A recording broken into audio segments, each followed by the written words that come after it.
Hello and welcome to HoldTheLine.com podcast episode 13, This Generation in Review.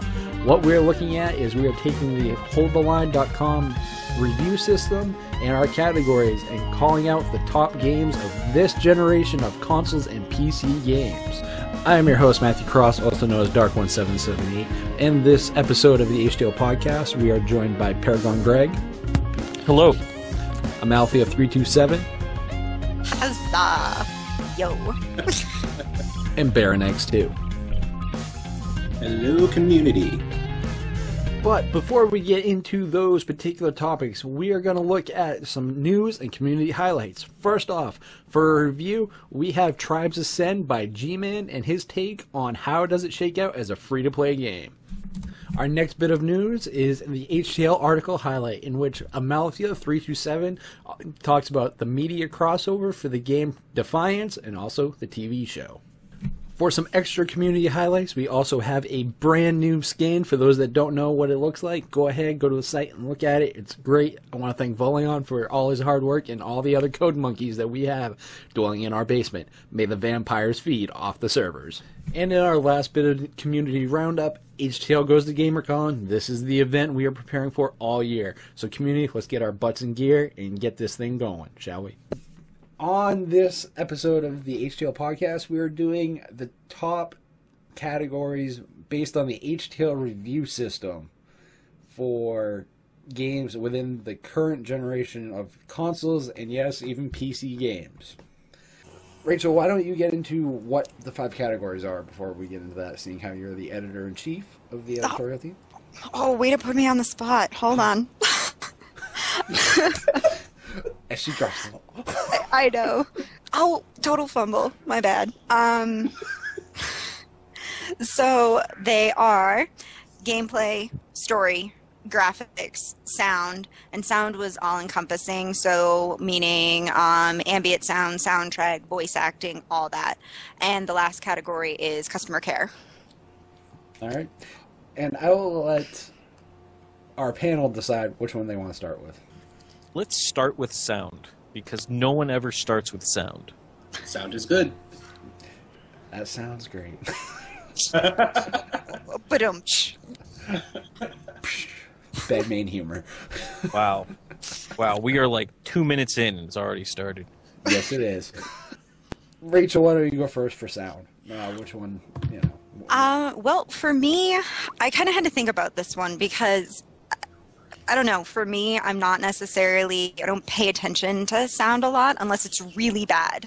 But when I was thinking about it, I also thought more about voice acting and things like that. And I have to admit, Borderlands, both 1 and 2 for me, I absolutely love. I love the voice acting. I like the ambient sounds. I absolutely love the soundtrack. Both opening songs for both games are great. And anytime my husband and I bring it up, we're both like, oh man, we have to listen to it now because they're just that good. Okay.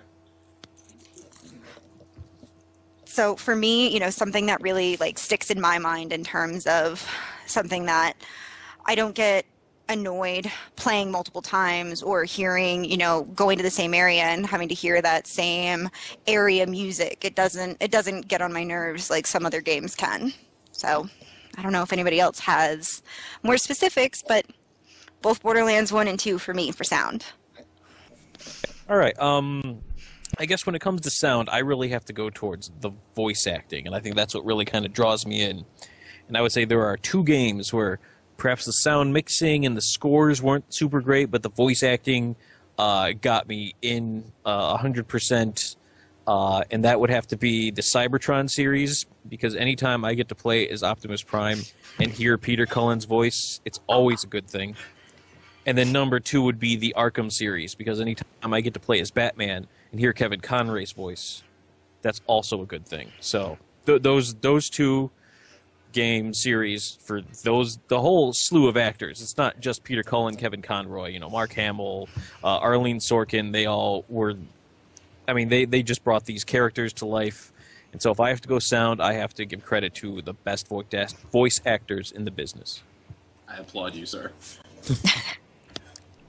Aha. sound. So, I think about voice acting and music, and I kind of lied on sound because I have four, and I'm not going to go into too much explanation, but anything in the Assassin's Creed games, because the music is just beautiful, and especially in Assassin's Creed 2, because I used to take Italian, and I love the language, and I love the fact that they mixed Italian in with all the dialogue and stuff like that. It was great. And Skyrim, music, voice acting, it's all fantastic. L.A. Noire, they did an amazing job. I mean, what's his name from Heroes was in it. Matt Parkman. I can't remember the guy's actual name, but he was Greg Grunberg. Yes, and he was great. I was like, oh my god, that's him. And for the creepiest sounds ever, with just such suspense, Dead Space 2. Ooh, good one. Dead Space. I really, the ambient sounds and stuff like that in Dead Space. I'm one of those jumpy people anyway, but man, that game was awesome. Yeah. Clenched the entire time. Yeah, I was gonna say Dead Space had some great sound. Yeah, I mean, just the entire series as a whole. For me, I picked something that was a little underappreciated, I'd probably say, and that was Sleeping Dogs. I chose that mostly because I felt that they got the vibe of Hong Kong, and the voice acting that went with it fit well. Like Vernon, like you said, for Assassin's Creed, how they mixed the Italian with the English voice acting, it was done in the same way with Sleeping Dogs, and I felt that the shift in ambient music from when you're, say, driving around town to when you switch into like a fight, it was done in a way that was smooth. It wasn't like jarring like some games will, like Too Human comes to mind as far as Yep. as far as jarring changes in music from combat to like a lull in gameplay. Okay. So, and for me, the voice acting was like top notch. I enjoyed the voice acting a lot, and it really kind of brought me into the game, kind of like L.A. Noire almost. So, next topic would be, let's see. Greg, you chose the last one, so Rachel. Well, I'll just go what the next one is on my list, which was customer care. And this one, I have to admit, for me, I had a hard time picking because that's not something I necessarily have paid much attention to in the past. I think a lot more so I will be in the future. But when I think about the times that I have had to get in touch with games, I have to go with a PC game. And the only times I've ever really had to do that are when I play MMOs. And for me, it would have to be EverQuest 2 in terms of customer support from Sony. It has been extremely fast and always extremely helpful. And there was an issue where my husband's account actually got hacked, and it took a while to get resolved, but I mean, they were just they worked with us, and everything was just very professional and timely and things like that. And everything's gotten resolved to the point where I'm happy. I'm not left with any complaints. So for me, it has to be EverQuest 2. And even though we talked about, it's going to be this current console generation, and EQ2 launched in 2004, but there's since been expansions, which Dark told me it was okay. So that's what I'm going with.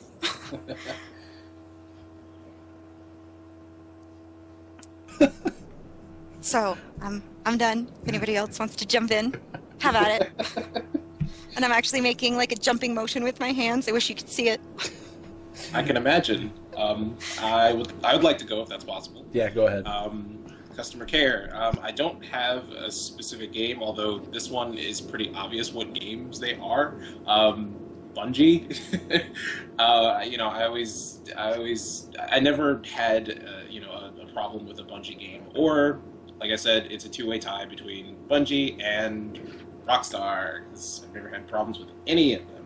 So, even if somebody was I guess, betraying me in a multiplayer match, it wasn't too hard to, get that person out of there, because that would sour the whole experience. But yes, Bungie and Rockstar. All right. I have 3 on my list, but Dark, I know you and I we cross on 2 of these, so I'm just gonna go to number 3. So number 3 with the sad face, the best customer care that I have ever gotten comes from the late Paragon Studios. Those guys were always on the ball. They helped me out with a lot of stuff. I was having hardware issues on my computer, which only was happening when I was playing their game. And they helped me diagnose hardware problems on my computer, just because the only time I could get it to happen was on their game, and so they went back and forth with me on that. And, I mean, who else does that? I mean, I could probably name some other small-time game studios that do that sort of thing as well. But when I think about, who I've dealt with, who I've done it, the guys at Paragon Studios, they were the best, and wish nothing but the best for them. Save COH and the letter campaign. Yeah, so write your letters. Already done. Already done here too. Keep sending them. Yeah. Write another letter. Okay. Write a few. These, help these guys out. It's sad because, these guys got unceremoniously canned right away as soon as the announcement came out. It's not like they got to even make an end game event or anything. They all had their admin rights taken away. So there was one guy keeping the servers alive at the end, and everyone else was just kind of showing up on regular user accounts, just like the rest of us. So, those on the HTL community, that means get your letters going and write to Disney if you want to help COH find a new home. Yeah, sorry, I didn't mean to have to commandeer it in the middle of the podcast to put that in, but they were my studio. That's what I came down to. It was like when I had to think about it, they needed the mention. Yeah, and it's true. Gotta give credit where it's due. Rep your studio. Exactly. For me, this would not be complete without mentioning CD Projekt Red. GOG.com. Need I say more? It's DRM free. The enhanced editions for the Witcher games, they are very big downloads. And these are free patches that they add content on. So to me, you can't ask for better customer care than that. They're treating their customer right, in my opinion, and they listen to customer feedback by not putting DRM in their games. So to me, that's a awesome place to be. So then we get into Vernon, your topic, I believe. Oh, I'm choosing the next one? Yep. Oh, okay. I will go with gameplay. And another two-way tie between Arkham Asylum and Lord of the Rings Battle for Middle-earth 2 for the PC. While Arkham City was fantastic, I can't talk today. It was great. It added so much more onto the first one. I think the first one really, got it going in terms of what a Batman game should be, and I could have never imagined that somebody would come out with something like that. So I have to give it to Arkham Asylum. And then Lord of the Rings Battle for Middle Earth. That was like my it was like my first. I guess it's a real-time strategy game, but I got real-time strategy confused with role-playing game when I was younger. So yeah, but yeah, that's got to be one of my favorites in terms of gameplay as well. Rachel? Nope. This one was tough for me, and I really had to think about games that were memorable to me. And this I didn't just pick because it's really the last thing that I've played. But I have to admit, in terms of really changing the way the gameplay has been in previous games, it's just night and day difference. And I have to say Resident Evil 6. I know there are probably going to be people out there that are like, I hate it the way, the game mechanics were in, Resident Evil 6. But it just made the game feel a lot more fluid, and movement was just so much easier, and it didn't feel quite as cumbersome as it did in 5 and things like that. And I just felt it was a lot easier to get immersed in and really feel like you were, I don't want to say, you were actually there, but I can't help it. I loved the way the combat felt and the whole game mechanics felt in Resident Evil 6. I'm just absolutely in awe from the change from 5. It's incredible. So that's my pick. But like I said, it was hard for me because I'm like, I'm thinking about series and things like that, and I'm like, Gears of War still felt a little boxy and clunky to me, and, while I like Halo and stuff, I didn't necessarily think that anything was hugely different from other, first-person shooter type games, and you know what I mean? I couldn't really think of anything that really stood out to me, but Resident Evil 6 really stood out to me, so that's my piece. Greg, what about you? All right. All right, I'm just going to say that the Arkham series also would go into best gameplay, but we don't need to talk about that anymore. So the next 3, and I narrowed it down to 4, so that's as good as we're going to get. So the next 3, now that I've already mentioned Arkham, Heavy Rain. I like that style. It's immersive. Oh. You get so wrapped around it, the fact that, they're like, all right, you better get this done in this amount of time or else the killer's going to get you, and you're trying to actually do it under the same stress as your character's doing it, and you're screwing it all up the way he would. And I found it to be immersive. I actually did.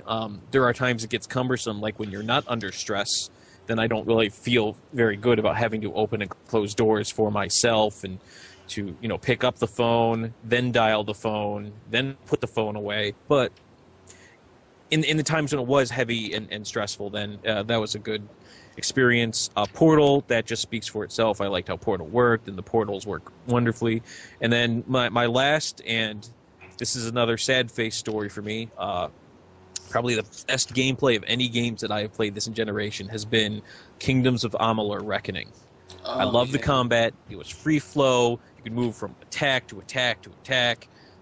It was a fantasy game that didn't feel like I was encumbered by decide to use your sword, and I didn't feel like using the big sword made me giant and slow, and switching between them wasn't. It just wasn't cumbersome. It flowed in Amalur like using swords, using hammers, using daggers, using bows. It flowed similar to the way that you could just flow in Arkham. And fantasy games haven't seen that before, and probably won't see anything that good until. Whoever bought what was left of Amalur gets to put the next one out. So that's best gameplay. If I had to pick one, Kingdoms of Amalur Reckoning. Nice. Which I thoroughly enjoyed the combat in, I will not lie. That was probably one of my... I did enjoy the free-flowing between different styles of combat. It was great. More games should do it, quite frankly. Yes, I definitely agree. And I'm going on the complete opposite direction from you, though, Greg. I am going with Valkyria Chronicles for gameplay. As an RTS type fan, that kind of style that mixes almost action game perspective with old school RPGs and RTS is just something that's always interested me. So for me, Valkyria Chronicles is it hands down, at least for console. PC, personally to me, there's too many games. I would probably say Planetside 2 is probably my favorite gameplay-wise, because you can change it up all the time, however you want. Want to fly. You want to drive a tank. You want to, be a stealth guy, change to stealth. That free-forming combat for whatever as the needs arise, and that kind of game is awesome. And it's great to have, because I hate playing MMOs that you have one character that's that one character, and you can't respec, you can't rechange, that's what they are. then you have to start all over again. It takes away the grind aspect of MMOs that I've always personally hated. No offense to the EQ fan. I'm sorry, after playing EQ2 for me, and I didn't even actually think about that in terms of gameplay. After playing, I've played a lot of other MMOs, but now after playing EQ2, it has the best interface that I've ever come across. And I've been playing, MMOs for, over a decade now. And anytime I go to a different MMO, I'm like, oh, I wish they had this. EQ2 has it. Why can't you have it? And yeah, so I guess there I have two because, yeah, I have to say EQ2 gameplay is just, and even if you're at top level, because they keep releasing expansions, it still keeps me invested. It still keeps me coming back for more until my husband's PC blew up, and then I've been sidelined for months. So. Sorry. It literally blew up. It was this loud pop after we bought a new expansion, and yeah, it exploded. We were very sad. I've had You're that not happen. blowing up a PC every now and then. You're not trying. I know. You're just not doing it right if you don't blow up a PC every now and again. Hey, I have blown up my fair share of PCs. You can ask my husband. He comes home. So the computer made this loud popping noise? I don't know what it means, but I think it's bad. Yeah, I blew up a video card. Oops. Yes. Yep, I've had that happen a few times. Oh, hey, look, I smell smoke. Oh, hey, look, my motherboard and my video card are fried. Awesome. I love the smell of ozone in the morning. Yeah, I once got, no BS, I got arcing. I'm looking like, oh, that's not good. I had to unplug the thing in order to get the fire out. Oh, jeez. And this is why we simply have a fire extinguisher next to all electronics. Man, I don't. No guts, no glory. You like to play? Well, usually, yeah, when I turn that PC on for the first time, after replacing the parts, I kept one nearby for at least a month. Yeah, I was going to say I'm in the same boat you are, Greg. I was like, okay, I'm going to have something close by for a bit. Right, yeah. I've had the pops before and the acrid odor, but that was a first for me when I actually, see, the flashes of light coming from the inside of the computer. Oh, that's not supposed to do that. Says the guy who works on them. Yeah. Yeah. Well, gotta learn somewhere. Exactly. So, Rachel, I believe it is your topic? Well, I picked earlier, but we're on our last one, right? Second and last one. We've got a graphics story. Yeah, graphics Oh, are story. okay. Well, then I'll leave story for last, so both graphics. I'm really picky when it comes to graphics. I rag on games so much for graphics, and I don't know, maybe I'm expecting too much from them. But I have to say, one of the games this year that actually I was really impressed by, the Deus Ex game. That game was just so pretty to me. It was like, we put it in, granted we had it for the PS3, and we put it in, and it was just like, oh my goodness, this game is so pretty. I want to pet it. It's so pretty. So,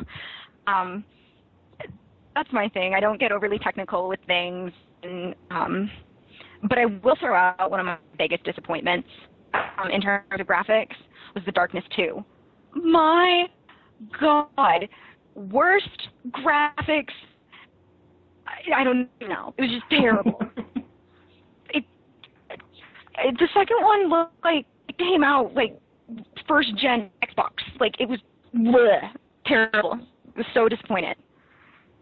So I just had to. When I was thinking about graphics, I couldn't help but be reminded of the awfulness that was The Darkness 2.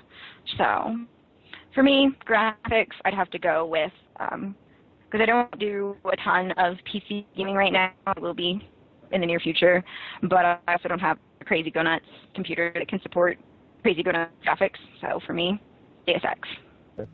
But I'm going to jump in because I only got one and it's short. if I talk graphics, it's LA Noire. This is the game that ruins watching cutscenes in every other game after you see it. Like, you can't jump. You watch LA Noire where there's facial tics and people are looking around and you can see the expressions and you can recognize them. You can tell that guy is nervous. That guy's scared and something's going on. He's being shifty with me.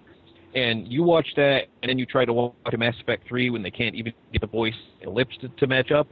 It looks like it's a whole bunch of wax models talking to each other. It'll ruin you for every other game you ever play that has any kind of cutscene in it. Because from now on, they will never look as good as they did after L.A. Noire. And for that that gets my pick. And this is why I said I'm too picky. Because for me, I totally hear what you're saying, Greg, about like the facial expressions and stuff like that. But the graphics in that game, I couldn't stand. Like, just the overall graphic look of it. Ugh. I'm too picky, like I said. You mean realistic? It's not that I need realistic. I mean, I love Borderlands, and that's totally, more cel-shaded. That's a cel-shaded game. Love it. Mm-hmm. But I felt that L.A. Noire, I don't want to say that it just seemed hard, or it just didn't seem, I don't know, polished to me, or something like that. And maybe it's that I think it's partially that I don't like Rockstar style. And maybe that's just me. I just don't like the way they choose to design their games. It's just not my thing. I was going to say, I think that's the first that I've heard about a Rockstar game. I don't, I'm sorry. There are probably people out there that are, going to be like, what? She has no taste. But I just, yeah.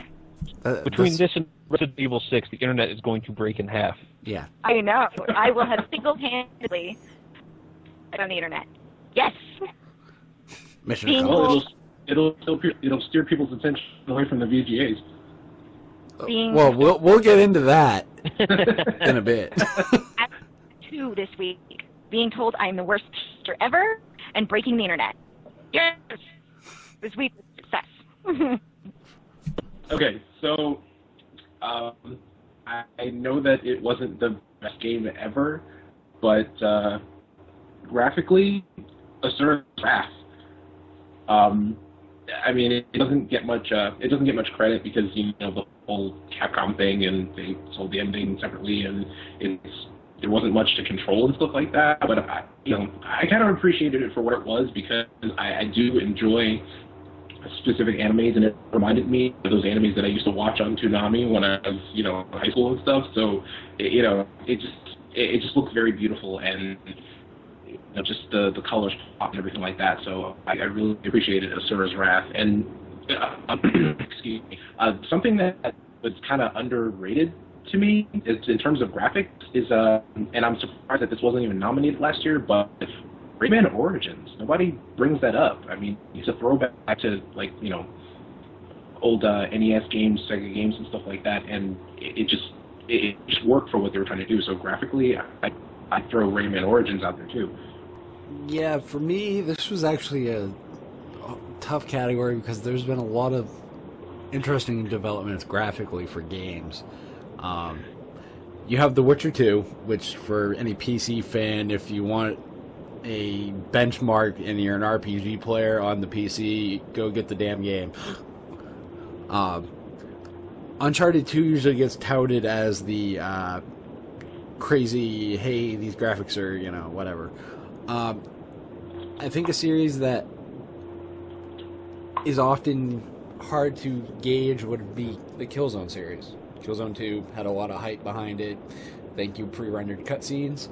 And Killzone 3. But at the end of the day, the games closely enough matched the pre-rendered cutscenes. And for that, at the time anyway, was something that you didn't get originally with a lot of the first, even second generation worth of titles. And so for me, it was the Killzone series on the PS3 as a whole. So we have the last topic. What would that be, Greg? That'd be best story. I decided we do best story now. Even though it's All the right. only topic left. Yeah. All right. So I'm just gonna jump in. This one has 4. So a couple I'm just gonna mention and just leave them at because they speak for themselves. And then I got my 4th, which is my main pick. That's gonna be the out of left field that people don't usually expect. All right. So first, L.A. Noire. Love the story. I've talked about it enough on this podcast, so I just thought it was a lot of fun. Mass Effect 1, again, I've talked about it a lot on this podcast already. Mass Effect 1 just had a nice story, like that could have been the story for a movie, and it would have worked. And it had the right acts and hit the right upbeats and the good climax and good resolution. I liked it. Red Dead Redemption, you know what, that would speak for itself too. If you've played it, I don't need to explain it to you, and if you haven't played it, then you should probably go play it, because you can probably pick it up for cheap these days. And a lot of fun, good story, and it's one of those stories where even though you don't have player agency like you do with Mass Effect, like you still get behind the character. And then, so my pick for the favorite story that I've played, and this is going to drive some people up the wall, Call of Duty 4 Modern Warfare. And part of this could be I walked in expecting to play a Call of Duty game, and so expectations were already in the basement, but I was just going to play it really quick because my roommate like, this will kill a couple hours, I'll just do some shooting. And next thing I know, there's terrorists, and it's quasi-believable, and that was also the game where they first did it, and it's been done to death since, and it's lost the fact that was the game where all of a sudden they kill the protagonist that you're playing as. In fact, he goes down in a nuclear blast, and you get to crawl on the ground while he slowly dies of radiation poisoning. Mm-hmm. And as you're playing that, and you're just living through that experience, you're like, okay, wow, we've done something special here that, I wouldn't expect from any normal game, much less a Call of Duty game. So, the mention and my pick, well, I love the others, and it could have been a 4-way tie as far as I'm concerned. If I had to pick one, I'm going to go Call of Duty 4 Modern Warfare. Mass Effect, you've already mentioned that. I'm not going to go into it. Assassin's Creed 2, I love that coming of age story as well as the whole revenge aspect behind it. But the biggest one for me, actually, you kind of just stole the rug out from under my feet there, Greg, because I was going to say Modern Warfare 2, because that was the first Call of Duty game that I played, and holy crap, no Russian? Are you kidding me? And just all this stuff that could possibly happen. And my dad's a military guy, and he's like, it's very possible, the Russians invading and stuff like that. It could very well happen, and what are you going to do, if you're in that situation? So it's just the other two kind of go without saying, but Modern Warfare 2 was it for me in terms of story. Even though people already brought it up, I have to go with Mass Effect. And my big thing with that is I'm not, I like learning about space and things like that, but games that take place in space, totally not my thing. Not at all. That and Westerns, which is funny that I really like Firefly as much as I do, because it combines the two things that I don't like, and I, for some reason, like it. I don't know. Anyway. So the fact that a space game, drew me in so much, and when I first saw Mass Effect 1 and 2, it was just watching my husband play. So watching him play, it was able to draw me in enough that it was like when Mass Effect 2 was coming out, I was like, you cannot play the game without me. You will be in serious trouble if you play this game without me. Not going to happen. And so I think that says a lot about a game, that if just by watching somebody can get that invested in the story. And, even still, I still can't help it. I still love the story, with 1 and 2. I really do. And it was hard for me to really pick some, because I love Final Fantasy games, but Final Fantasy, it's kind of the same thing over and over again. And so, yeah, I guess for me, I'd have to go with Mass Effect.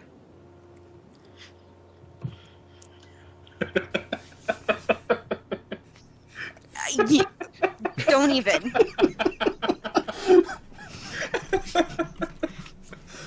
Just saying. I have 3 words for you, Dark. I bet you can guess what they are. Yes, I can. And I can use improper English and have a dictionary thrown at me from Colorado. I will most definitely throw a dictionary in your direction. It's a heat-seeking dictionary, too.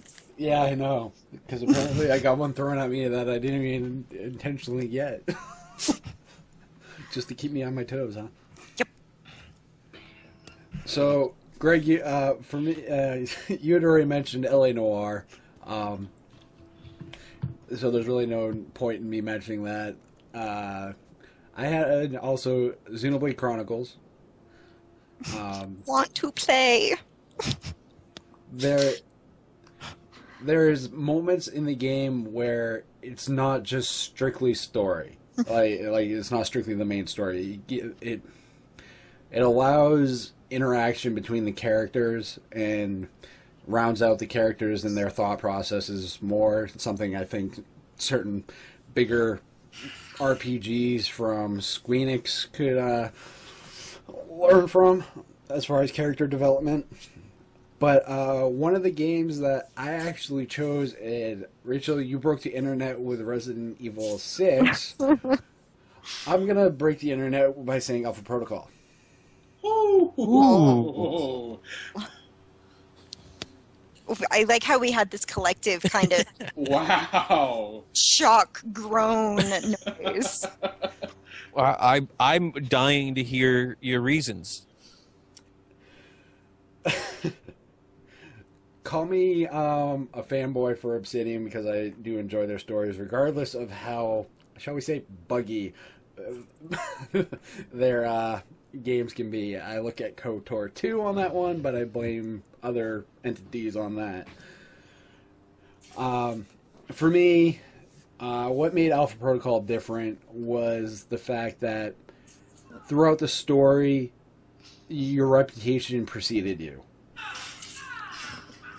So if, say, you chose, there's one character, I believe his name is Mossberg, if I remember correctly. If you take the right approach with him, it's from if you're aggressive, that comes into play within the conversations that you have. Whereas if you try to play like a suave character, that also affects the conversations, and it turns out different. And it's that kind of interaction that, for me, kind of morphed the story. Now, you can get into, buggy gameplay, bad gameplay mechanics. There's a laundry list of issues that I have with the game, don't get me wrong. But as far as straight up story, it morphs to how you play. And that is what I like, as far as your character development and player agency. And to me, player agency on a story is one of the best things you can have in a evolving story for any type of RPG or any game in general. Now, like Rachel, you broke the internet. I probably just broke the other half of the internet. So, Hey, it's a team effort. Wow. I do have to agree with you on some level. I did play Alpha Protocol when it came out. When I worked at GameStop, got to play it for free. So it really does show that choice actually does affect, gameplay and story and stuff like that. And so I did really appreciate that. However, I will just say that I shot a guy with a tranquilizer dart, and he flew across a table. And that was hilarious. I said strictly for story. That was hilarious. I'm just saying. I could get into the whole laundry list of other issues I had with the game.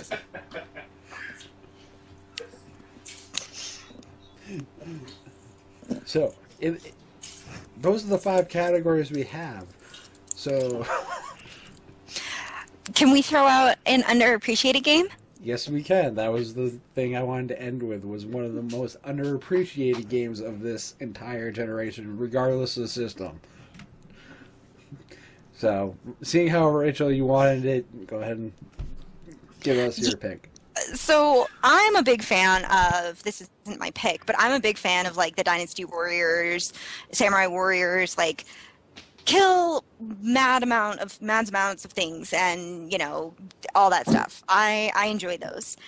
And there was a game that came out, there's two of them. And I don't know if they came out, we played them on the Xbox. I'm just going to say that. And it was the 99 Night series.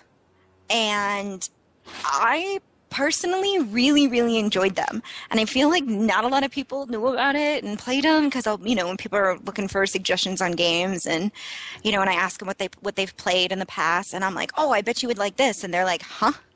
So I really liked them. I thought they were fun. And was it the greatest story in the world? No. But there was at least an attempt of a story. And what's neat is that at least in the first one, you had different characters that you could play, and they have different strengths, and you know it's a different skill set and things like that, and they all have a different story. So, but the stories are all connected, so that makes it fun. So there's my pick, the 99 Night series. Seeing how this is a new addition to the show, sort of. Greg, what would you say is one of your favorite, most underappreciated games? All right. Well, I already mentioned it once before, and that would be Reckoning. So since I'm not going to go over why Reckoning's good, I'm just going to throw out maybe what I thought was the second most underappreciated, and that was Mirror's Edge. Didn't sell well. People just really couldn't get into first-person free running, but I mean, as far as it was a fun game and it did something different, and I mean, it just wasn't something you're going to see all the time. I liked Mirror's Edge. I had a lot of fun. The story was kind of but just being able to free run and the idea of post-apocalyptic world and everyone's after you and you got to avoid them. It's a good game. Okay, this is going to come straight out of left field because no one liked this game. But I already mentioned Rayman Origins. I just thought it was completely, underrated, underappreciated. But okay, I'm not a big fan of music games, Rock Band, DJ Hero, stuff like that. But I do have to say that this was underappreciated by just gamers and by the developers themselves, but Def Jam Rap Star. Def Jam Rap Star, because it would have been such a great time had it not been T for Teen, because everything was censored, and as you're talking about rap music, you can't censor half the lyrics in Lil Wayne's "A Milli" and then expect people to appreciate it, or something from Tupac or Biggie or any kind of decent rap or hip hop music back from the '90s. I really disliked how that was handled, just to appeal to a greater audience, which no one appreciated. So I appreciate. You know what? I should correct myself and say I appreciate what it could have been. Yeah, I know what you mean. It's just wow, that is left field. then again, that's not left field. That's like straight up like left field pavilion seats. Is that coming back over the hitting a home run and having it come back over the green monster kind of thing? That's like hitting the home run, and instead of it just comes right back over the monster. That's what that was. Well, I can't say much. I mean, I did say best story was Alpha Protocol, so that's true. For me, I actually have two on this particular category. Well, three if you count the another one, but that was for so Binary Domain is one of them.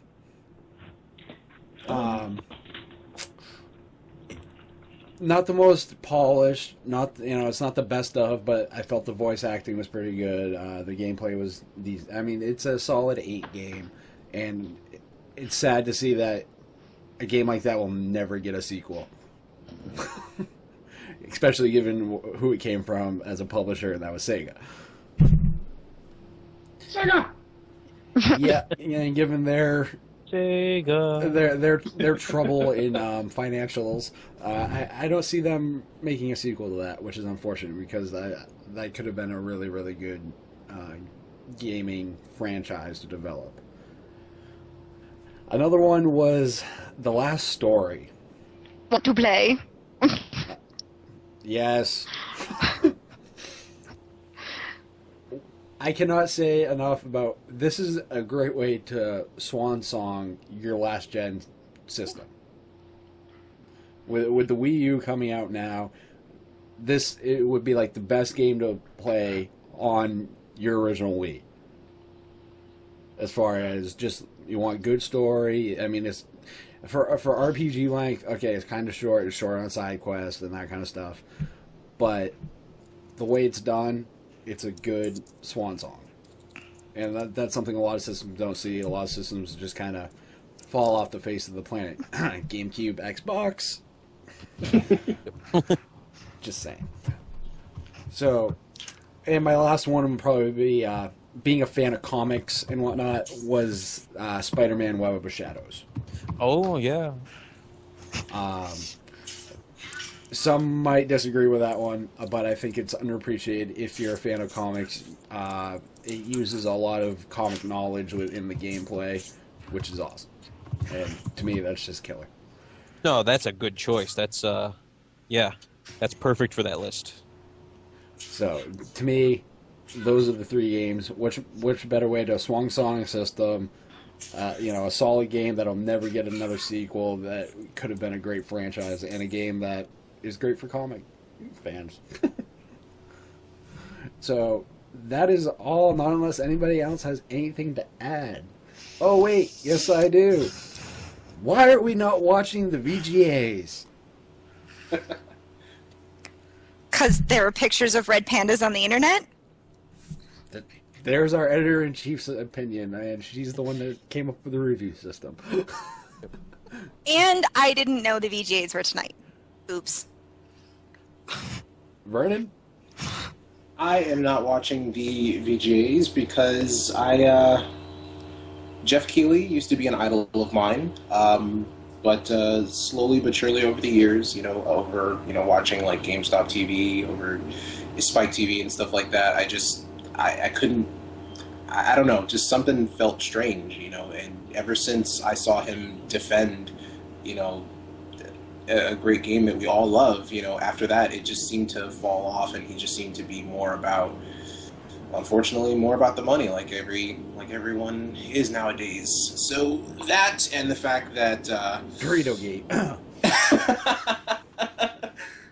that, and the fact that it seems like the games that deserve to win aren't going to. It seems like, it doesn't seem like the people are voting for this. It seems like the companies are either voting for this or paying for it. That's just what it seems like to me.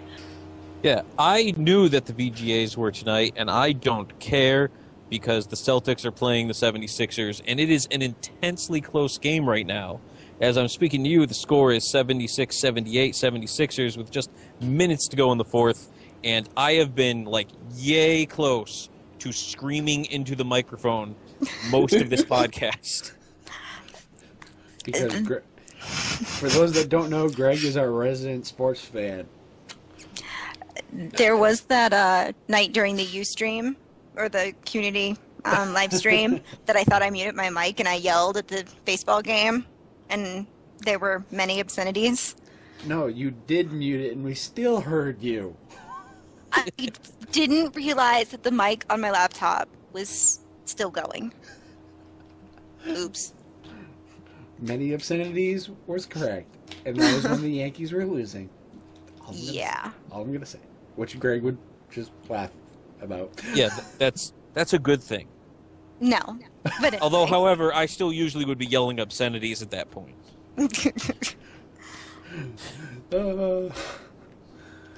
I'm not going to make this a Yankees versus Red Sox thing because that'd just be too great. And we're done. Yeah. And as far as why I am not, well, I'm hosting this podcast right now, and quite frankly, Vernon already touched on it. The guy that actually runs it, all I can say is Dorito Gate. Look up Halo 4, Dorito Gate, take your pick, and you will see pictures of why I find issues with the industry as a whole. So, shows like the VGAs, it's just more of the same to me. And that's why, on a side note, I would like to say that FTL is up for best sound? Best music. Yeah, best soundtrack. For a video game. HTL has done an interview with the composer from FTL. Wow. And if you go there, there's an interview with the composer and another guy. It's up on IGN. It's like 51 minutes in, or something like that. So go check it out. Vote. The music's awesome. Give these guys support. These guys are awesome. I'm not gonna lie. I ended up picking up FTL twice, just because I enjoyed the music and I'm gonna support good games. So that is it, HTL community. I want to thank our guests for joining us as usual. Thank you. Thank you. Thank you. Go Celts. I want to thank you for taking this time to listen to HoldTheLine.com podcast. You can find us on Facebook, Twitter, as well as HoldTheLine.com. If you have various questions, comments, or concerns about this podcast, please post them in our gaming media section of our forums, as well as be on the lookout for our Android app that we are looking to put into the Google Play Store, as well as you can find us on iTunes and RSS feeds at holdtheline.com.podbean.com. And remember, we're holding the line for gamers.